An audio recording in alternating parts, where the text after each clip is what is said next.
everybody, and welcome back to I've Got Next. Gonna go on another solo adventure here, while Smeef Erickson and I are still trying to get our schedules lined up.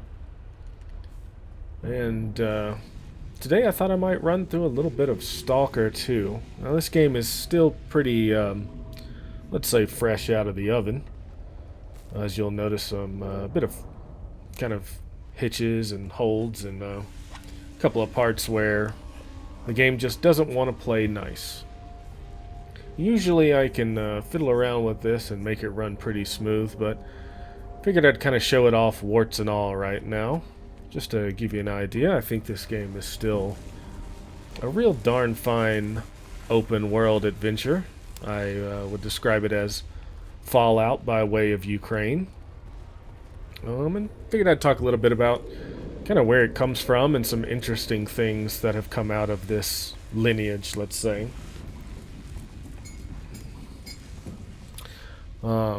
Interestingly enough, our story starts with a book called The Roadside Picnic by Arkady and Boris Drugatsky.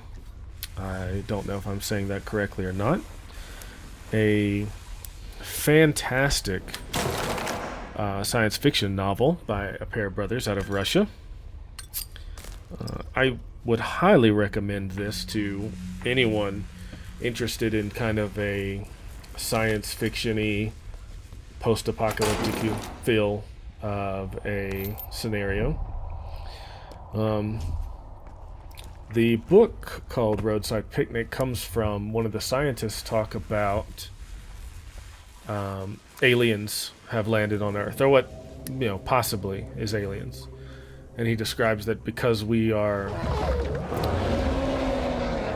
so far behind in technological wise, that really it's like if aliens stopped to have a meal on our planet and then threw their trash out at the side of the road. And that's what we're squabbling and fighting over. My favorite bits to come out of the book, though, because it was written underneath the USSR, it was heavily monitored for anything that might be seen as anti-Russian. And there is a list of just editor's notes from like the Russian kind of morality police, that kind of ideas they wanted to take out of the book or anything like that. They really believed that science fiction as a concept was specifically geared towards teenagers and young people and for members of the Young Communist League. And so, as such, it's needed to be written for children. So I have a list of, I won't go through all of them, but there are fantastic notes of what they received back from, a very serious morality officer saying things they had to remove from the book before it would be published. They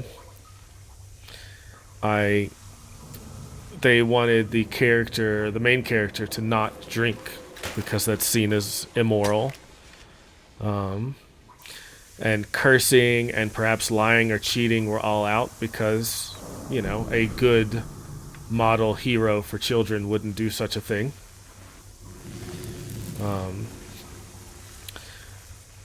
But also, they didn't even like them saying the phrase, "Next time I'll knock a couple of teeth out." Here's a heavy hitch as we encounter one of the particularly annoying monsters in the game. There they are, completely invisible, or at least video game invisible, with that little murky outline there, until they strike. Very, very annoying to fight in the game and very terrifying.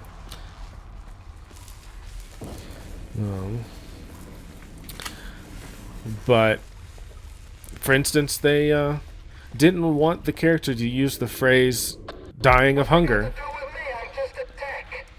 because that might show that people might know what starvation is in the Soviet Union, I suppose. Have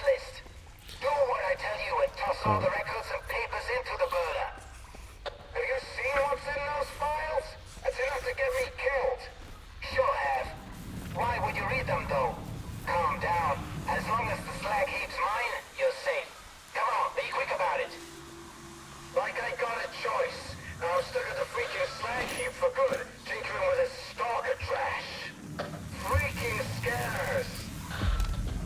little bit of storyline going over there. I will say, if you get a chance, it is a very quick read. Somewhere in the nature of 180 pages or so. Center sent word that a stalker is coming to help. So I'm gonna treat you as a friend. For now. It is Who am I written... talking to? I'll wait until after these guys get done talking. Some other time. Your death isn't part of my plans. I suggest you come to me. Up the stairs. I sent you the code to the door. The book was written in 1972, so it feels very different than a lot of the stuff I read today. There's some kind of cadence to it that feels off and different. I would still say highly recommend checking it out. But wonderful book that kind of led to a kind of explosion of science fiction stories overseas. It also led to a movie called S.T.A.L.K.E.R. This one is a little bit harder of a recommend. It is kind of a long movie. It is a very art film, I would say. Black and white, long shots, a lot of philosophical debates. I definitely think it's good, but it is not for everyone. Never you mind me just getting hit by all of these anomalies here. Carrying too much weight around anyways. But it is a long film. It's very odd. It was very... They used the budget they have, but in a... I don't know. It's very hard to place. You just have to watch it yourself. Kind of an unfortunate thing that people died during the making of the movie due to where they were filming and radiation and things like that. And it kind of taints the movie a little bit for me. But inspired by the novel and the movie, we have a very early game that came out on PC called S.T.A.L.K.E.R. As far as I know, there have been 3 of them. S.T.A.L.K.E.R. Call of Pripyat, S.T.A.L.K.E.R. Clear Sky, and S.T.A.L.K.E.R. Call of Chernobyl, which that last one I believe is the first one in the series.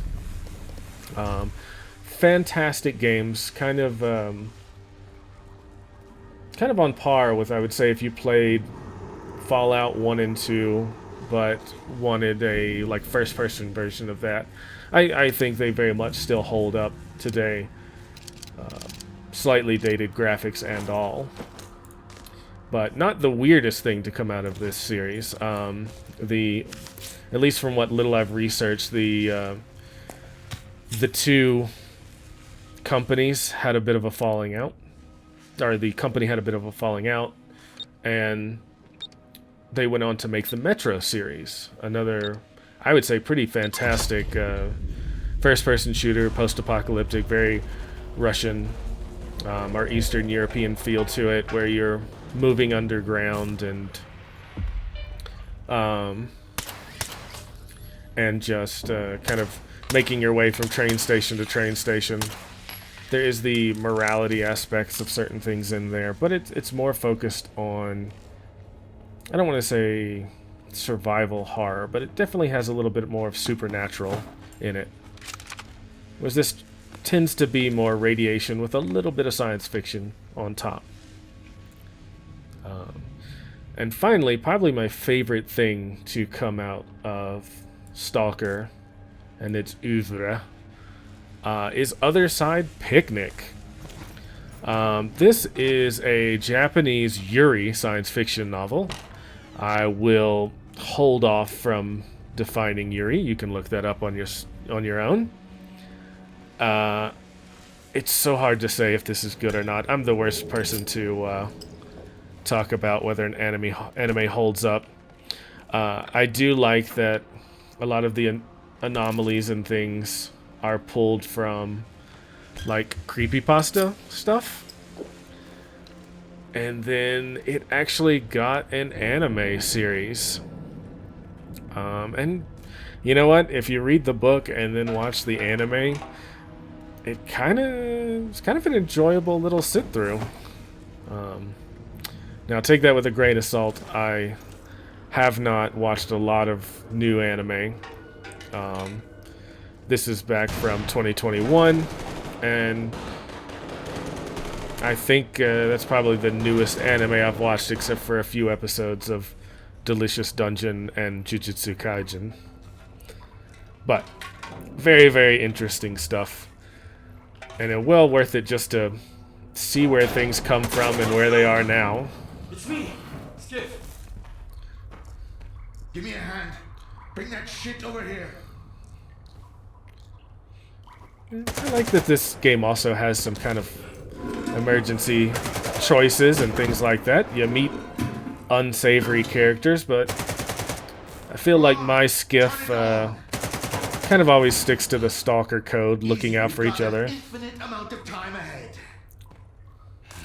Also, the military in this are kind of jackasses. Plan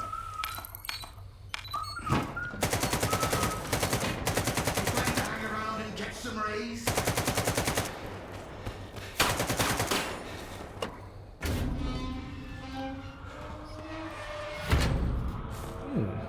Oh, look, he drew a little heart.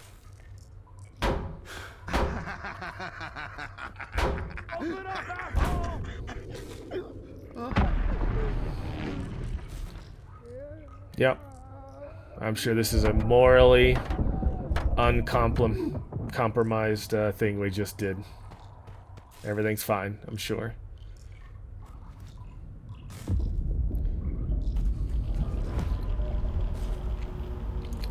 But, like I said, this, you may notice some hitching, some texture pop in, and things like that. Generally, with a little bit of setup, this game runs fine. Turning the graphics down, that kind of thing. But I kind of thought it would be kind of just a pure thing to look at it in its unaltered state, just trying to run it straight out of the box with no effort.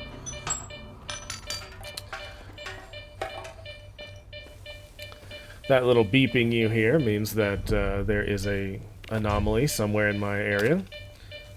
If you're lucky, you can find little artifacts, little magical things that can do wonders to keep you alive out here.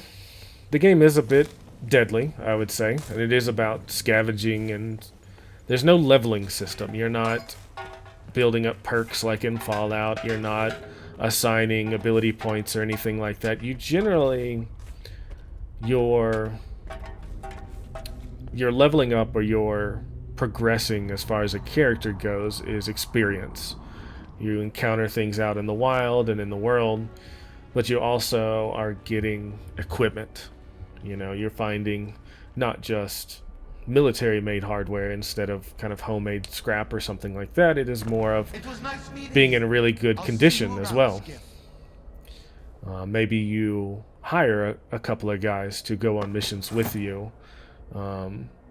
You know your way through certain areas, so you know how to avoid certain anomalies. Things that caught you unawares early on. And I know what you may be thinking. This game looks very dark and dingy. Is it always in sewer pipes? No.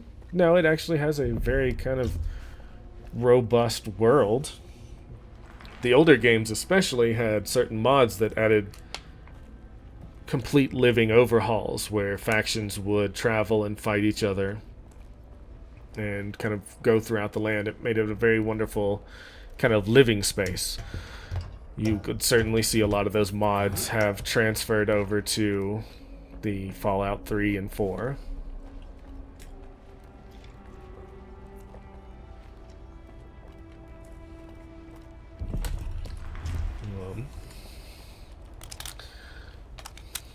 One of the things I kind of get lost in with these games, Cyberpunk being kind of the biggest offender when I play it, is, man, I just like walking around and taking pictures.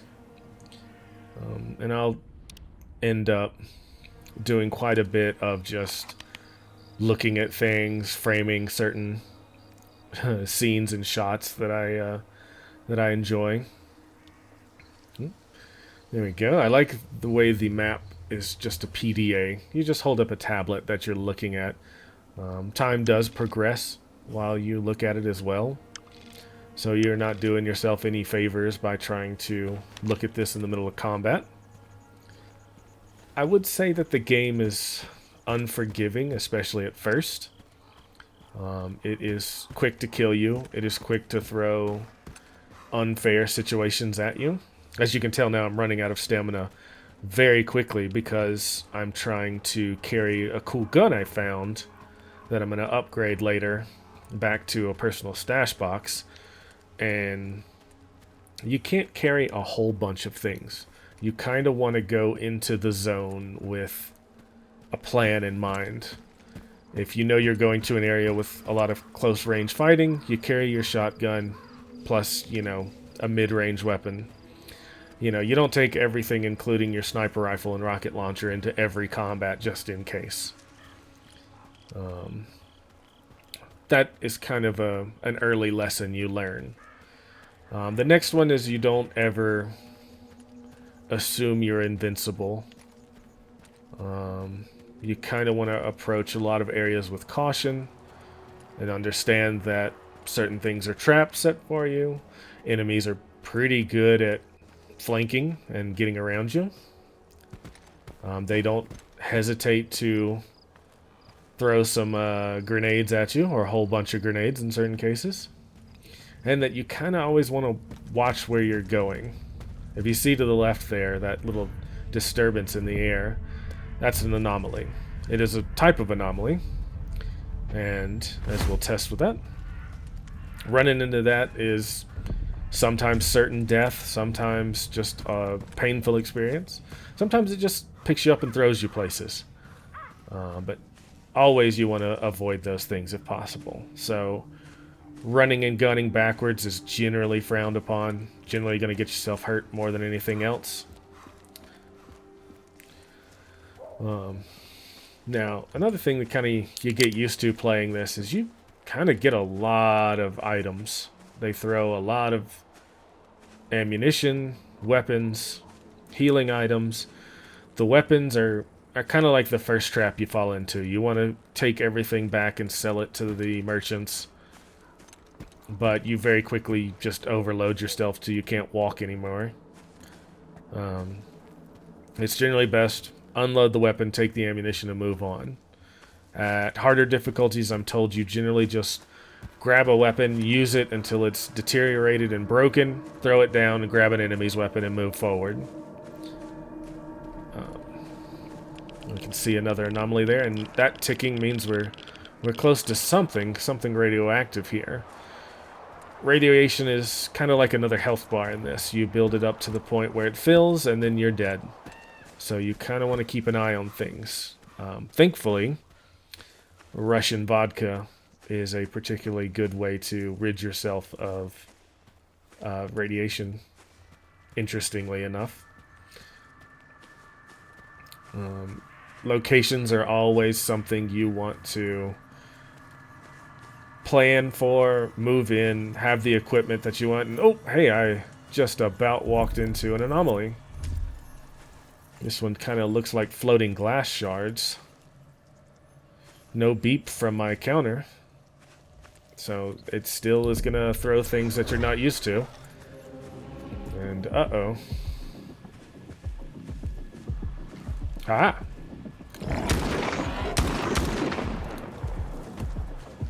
Now, it probably helped a little bit due to the fact that that boar seemed to have run straight through that anomaly. Anomalies do hurt enemies just as much as they hurt you. Not everyone is stupid or blind enough to wander into one. In fact, quite a lot of the mutants in the game will just completely ignore, or move around, I should say, not ignore. They're just smart enough to not run into things. I think I'll mark this place on my map later and come back and check it out. Looks like a prime spot to find an artifact.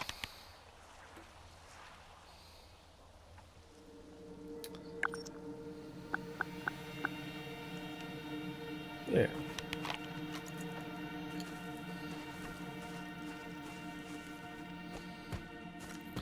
And we're just headed to one of two towns that I've found so far.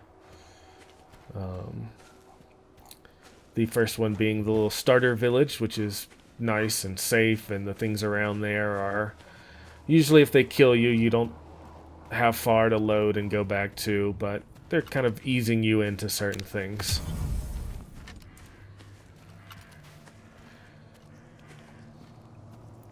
This one seems to be in a more military-held area, and our character is a stalker. We don't really get along very well with the military. Oh. There you can see I have run through that, and I am now bleeding. Bleeding is a particularly rough condition, and you just will continue to bleed out. You have two different types of healing items, a med kit, which will just refill the most HP, but the bandage will refill a little bit and stop bleeding. Alright. Another little fantastic glitch we run into here is that now just refuse to bring out my bolts. Just put me in kind of a cinematic mode, I guess. But corrects itself pretty quick here. And like I said, these things are not that prevalent once you just fiddle around and work it out. Most of my problems with this game come from using an AMD driver. But that is a problem that I have with quite a few games.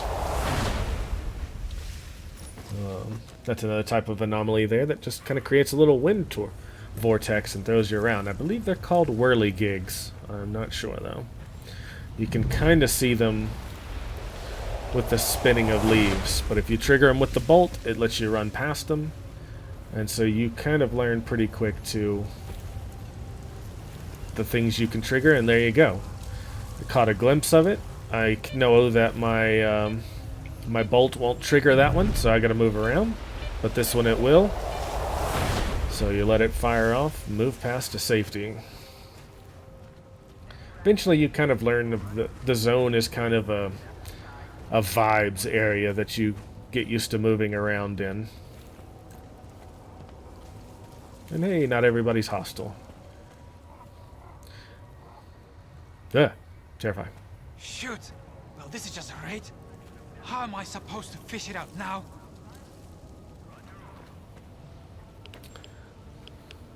I've done all I can do. Where are you? Damn it! Well, people don't like it when you walk around with your weapon out. Or there's an emission coming. Hey, man. Only morons believe that the zone can be changed or controlled. It can bend anybody until they break. Well, Yeah, man. Here we are. Do you need anything? So can my job. So, where was I? So you can trade with just about anybody. They're all carrying stuff, and I kind of forget to press the confirm trade button, so I basically just get out a bunch of stuff, consider selling it, and then leave. But if you look at the bottom of my inventory there, you can see that I'm just about loaded to the gills to the point where I can't move anymore. This is not an optimal way to play this game. You move slower, you can't run as far, and your stamina drains very quickly, but I was trying to get out with a good haul. And generally the zone will punish greed very quickly. Oh. He's a talented man. Oh, you can't tell by the way I'm a woman.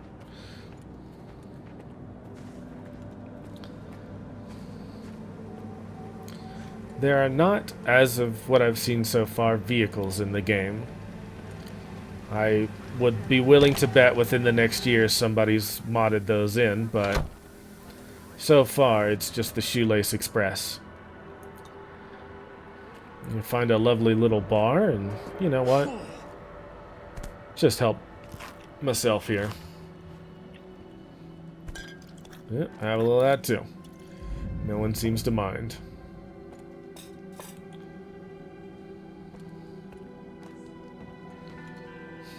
Well, well, looks like we got a new guest. Fresh from the Cardone, are you? Or is it the Lesser Zone? I'm guessing the Gaffer sent you. That's right. He did. Old man knew it. Gaffer, I assume. Welcome, welcome. Here, have a drink. To new friends. Do you have any work for me? I always have work for decent folk. Take your pick. I think these bartenders give you some kind of like proc gen I don't missions. care much for trinkets, but I Kill happen to some know a guy who's bandits, willing to steal buy some our items, find an artifact, that Your kind of thing. middleman. For a modest commission, of course. He won't buy junk, mind you. But I guess you know your shit. I like it. I'm in. Deal. Now, have one for the road. Yeah. Always trust somebody that gives you free drinks.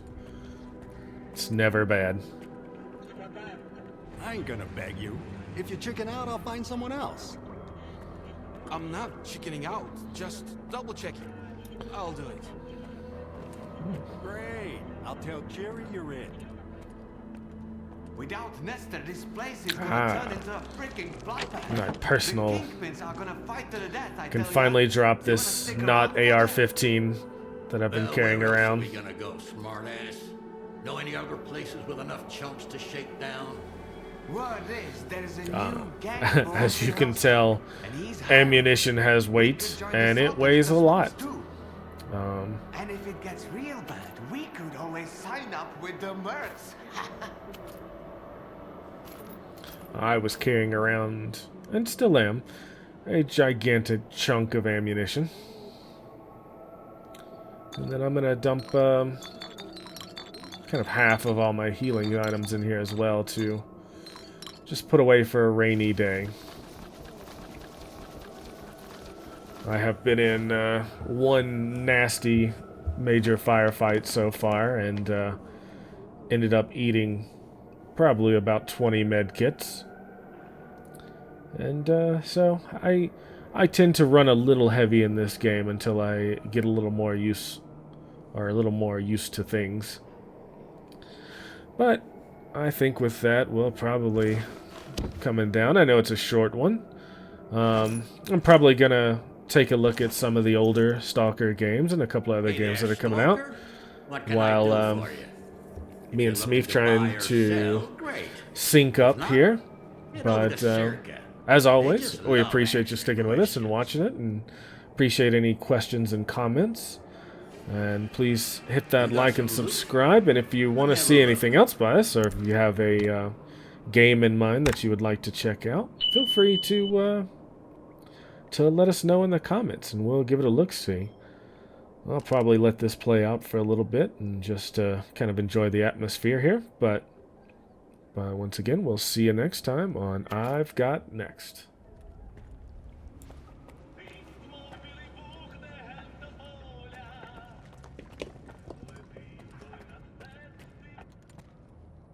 What's up?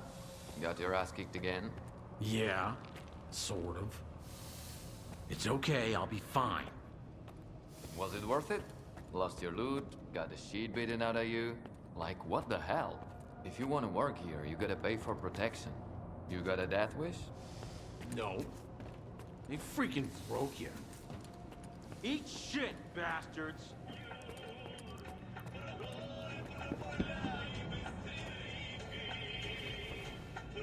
Sorry, man.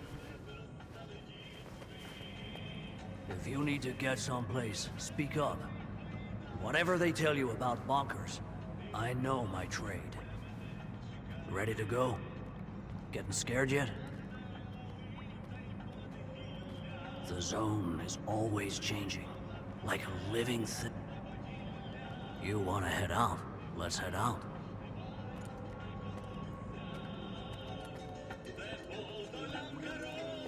The rookie ain't half stupid, so he says, I'll just keep out of the slag heap, thanks. Looking for a job? I can help.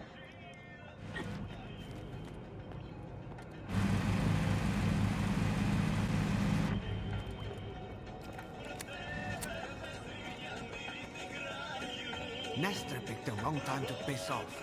Didn't leave anyone in charge either.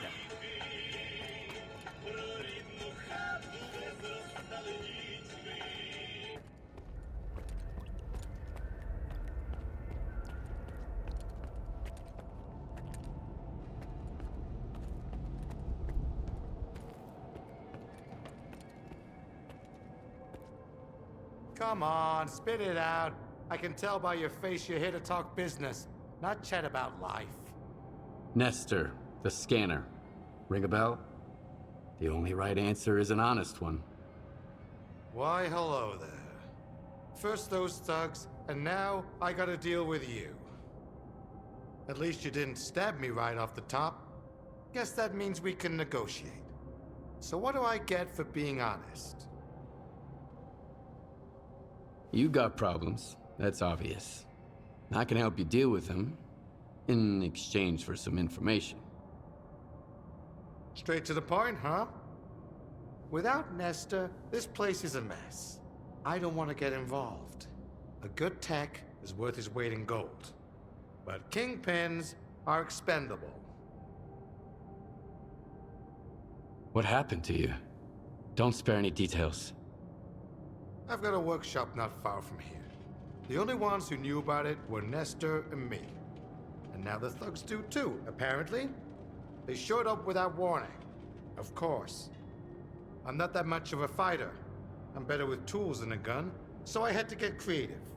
I turned the scanner on, it created a bunch of anomalies, and I managed to get away. Do you suspect anybody in particular for the attack? I'm telling you, Nestor's business is nothing but trouble. If you're gonna start getting involved in it, you better stock up on ammunition. You really ought to take a look around my workshop. I figure you might find something useful in those thugs' pockets. I'm better off here at the slag heap. But if you want for risks, I'll give you the coordinates. All right, I'll have a look at your workshop. Whatever you find there, bring it to me. I want to see it.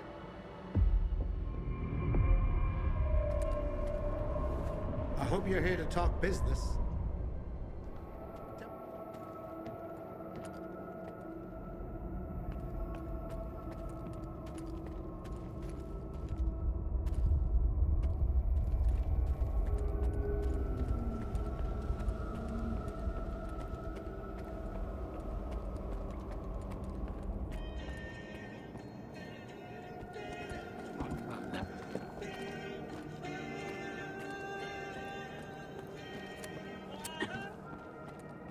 It's gonna be hard time for the slag heap. The kingpins won't be happy if there's nobody here to shoot the shit with. Cheers, buddy. Here's to us. And anyone who's gonna help us out. Pour me a little one.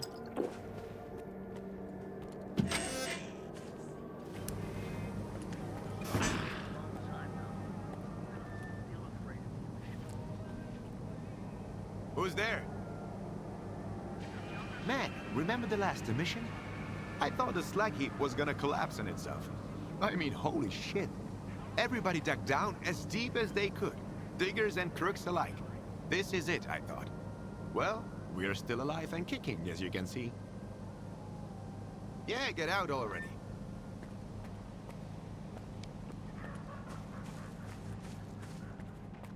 I'm gonna figure out how many coupons.